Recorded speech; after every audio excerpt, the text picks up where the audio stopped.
The 2026 FIFA World Cup moved to Toronto tonight for a Group B clash that carried the weight of national expectation. As Canada took the pitch against Bosnia and Herzegovina, the atmosphere inside the Toronto stadium was nothing short of electric. This was the third match of the tournament, and for the hosts, it represented a golden opportunity to secure their first ever victory on the grandest stage of world football.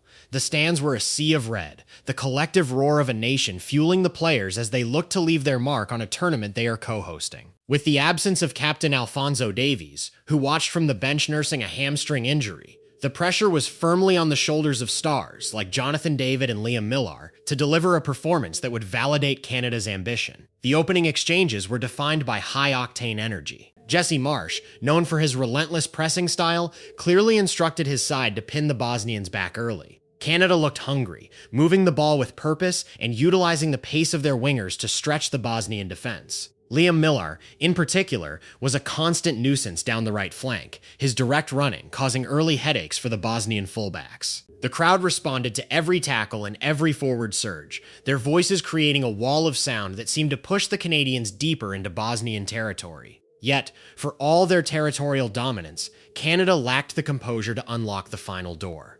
Bosnia and Herzegovina, however, had come prepared with a game plan built on resilience and tactical discipline. They operated with a compact 4-4-2, content to absorb the Canadian pressure and wait for the moments when the hosts lost their defensive shape. They were physically imposing, winning the aerial battles in the midfield and ensuring that every Canadian cross was met by a determined Bosnian head or chest. It was a classic underdog performance in the making, as they absorbed the storm, waiting for the one set piece or counter-attacking opportunity that would silence the home crowd. That opportunity arrived in the 21st minute, and it was a moment of pure tactical execution from the visitors. Bosnia won a corner kick, a chance that seemed routine but quickly became the defining moment of the half. Sead Kolasinac, using his vast experience, timed his run perfectly to reach the ball at the near post. With a delicate, calculated flick, he redirected the ball into the heart of the Canadian 6-yard box. Jovo Lukic, demonstrating the predatory instincts of a top-class finisher, was perfectly positioned to meet the delivery. He steered his header home from just 2 yards out,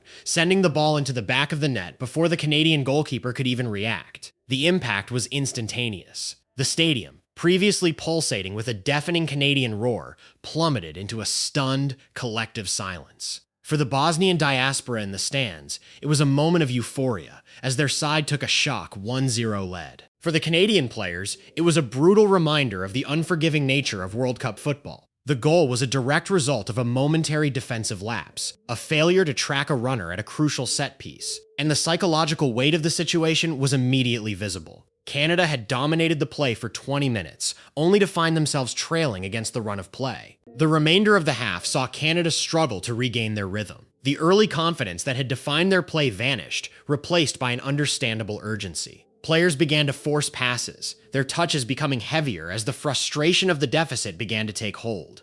Bosnia, sensing their opponent's uncertainty, grew increasingly confident. They became more methodical in their build-up play, slowing the tempo and forcing Canada to chase the game. The physicality of the match escalated, with Alistair Johnston picking up a yellow card for a sliding challenge, reflecting the growing desperation in the Canadian ranks. Despite the struggle, Canada did manage to claw back some momentum before the halftime whistle. Jonathan David found space on the edge of the box and unleashed a strike that forced a top-tier save from the Bosnian keeper, Vasilj. It was the best chance of the half for the hosts, a moment where the quality of their star striker nearly balanced the scales. The rebound, however, was scrambled away, and the resulting corners were dealt with ease by a Bosnian defense that looked immovable in the air. As the halftime whistle echoed through the Toronto stadium, the statistics painted a picture of a game that had been dominated by Canada in possession, but led by Bosnia in efficiency. Canada had controlled the ball, pushed the tempo, and created half chances, but they lacked the clinical edge required to bypass a resolute Bosnian backline.